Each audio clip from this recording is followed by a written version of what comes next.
Counsel versus Leonard Bacon, docket 612 of 2026. Commonwealth moving for arraignment? Yes. Do you waive the formal reading? Yes, Your Honor. Mr. Bacon, you're charged in docket number 2605 CR 612 with assault and battery by means of a dangerous weapon with serious bodily injury for events that allegedly happened on July 10th of 2026 at Terminal C at Logan Airport. A not guilty will be recorded as your plea in that matter. I'm appointing Attorney Dominguez to represent you. And does he qualify? Yes, Your Honor. Okay, and Mr. Dominguez will represent you for all purposes, okay? There will be a $150 assessment for his services, not due today, okay? So, and a not guilty will be recorded as your plea. Commonwealth question of bail? Yes, Your Honor. I am requesting $25,000 cash bail as well as stay away, no contact, no abuse of the victim, stay away from the victim's home, stay away from Logan Airport, stay in Massachusetts, surrender passport, GPS with home confinement, as well as surrender all weapons and a mental health eval with any follow-up treatment. I also have a motion for protective order and a motion to impound with a redacted copy as well to pass forward. And Your Honor, those requests come from the facts. If I may, just go into them. Can I ask you, is it a 58A? No, Your Honor, not with this charge, yes. That's the reason for the high bail instead. Okay. So, Your Honor, this happened on early Friday morning on June 10th of 2026 at approximately 5:27 a.m. State Police was dispatched to Logan Airport for a phone call from an individual claiming that he had just been stabbed by his Uber driver, and the Uber driver had fled the area in a red Lexus. Your Honor, troopers did respond, and they did find the victim suffering from several stab wounds to his ear, back, and shoulders. They did call EMS, and he was subsequently transported to MGH. Your Honor, multiple other troopers arrived as the crime scene area became taped off. They did note that there was a large area with a trail of blood going from the location where the assault occurred down the sidewalk and eventually crossing over to the terminal area where the victim ended up on the curb outside of Terminal C, where there was a large area of blood on the ground. Your Honor, troopers did go to MGH to interview the victim, and whenever they did speak with him, he stated that earlier that morning at about 4:45 a.m., a red passenger vehicle arrived at his residence, and it was for a pre-scheduled Uber ride to Logan. Upon entering the vehicle, the victim did ask the driver if his name was Leonard to confirm his identity, and he did respond affirmatively. He described him as a white male, approximately 25 years of age, and he stated that he placed his suitcase in the trunk and noted that it was cluttered, and then he retained possession of his backpack, which contained multiple identifying information of his. He stated that the majority of the trip he was playing a game on his phone and had minimal conversation with the driver, other than the fact that he was traveling to England. Upon arriving to Logan, he noticed the absence of signage for British Airways. That's the airline to which he was going to be traveling on. He asked the driver whether they had arrived at the correct terminal, and without warning, the driver turned his body between the front seats and began repeatedly striking him in the head with his left hand. The victim distinctively recalled that the driver used his left hand throughout the assault and described it as the driver wailing on him. During this time, he curled into what he described as turtled up position to shield himself and his head from the repeated blows. He stated that during the struggle, he exited the vehicle and he had his backpack, but unfortunately was not able to get his suitcase, which remained inside of the trunk. He stated that the driver and he never had spoke before during the assault, other than the minimal conversation.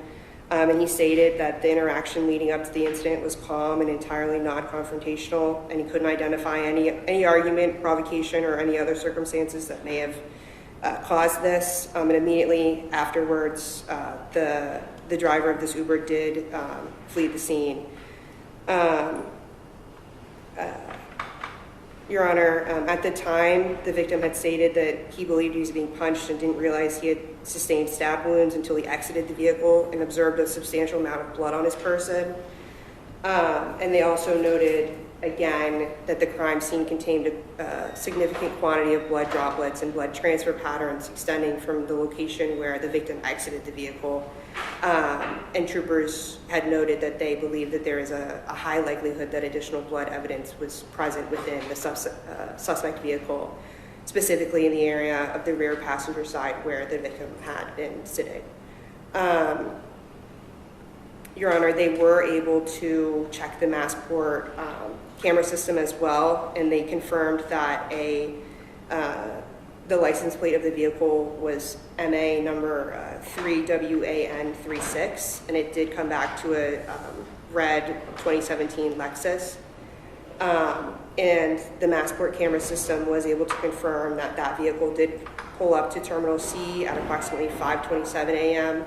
It appears the camera shows movement inside the vehicle and then shows the rear driver's side door of the vehicle open, and it shows the victim falling out of the rear door, and the suspect can be seen inside the vehicle leaning into the back seat area, swinging his arm wildly at the victim with what appears to be a knife in his hand.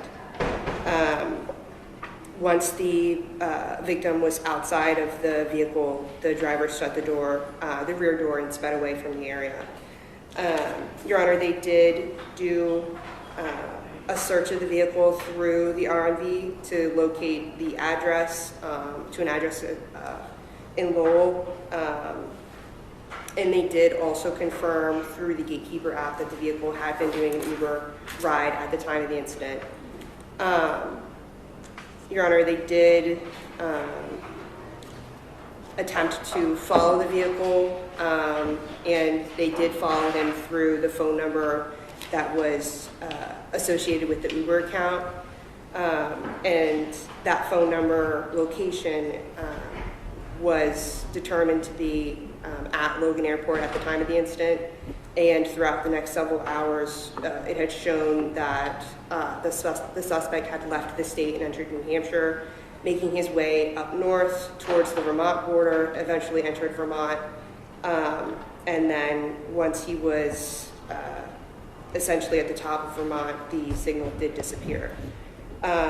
State police did issue several bolos out for Vermont State Police as well as New Hampshire, Your Honor. Your Honor, they did that same day do an interview with his mother and his brother. His mother did indicate that they were estranged. They didn't have great contact. That he suffers from an undiagnosed mental illness, and did describe him as mentally disturbed, and stated that his mental state had significantly deteriorated throughout the pandemic, to which she attributed that deterioration due to mushrooms. She hadn't had contact with him. The last time she had contact with him was on July 1st of this year, and she did confirm that. Can I just interrupt you for a second? Any question of competency? There is. All right. So we probably should have dealt with that first. What is it? I'm confused. Okay. I mean, we can still arraign that without.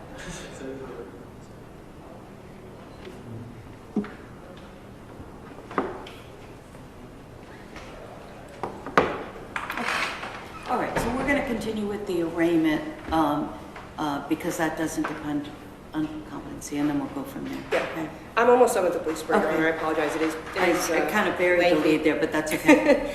But just to finalize with the the mother's interview, that she did confirm the numbers that she had for Mr. Bacon was the same number that was utilized through Uber, the Uber account. His brother said similar things, noting that he operated a red vehicle and that also he has an estranged relationship with him as well.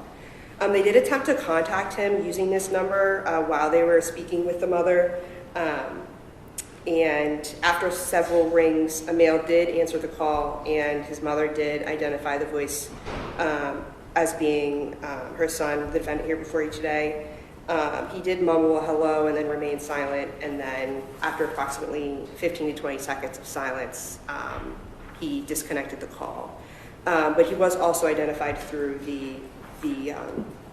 as the owner of the car through the R&B search as well, Your Honor.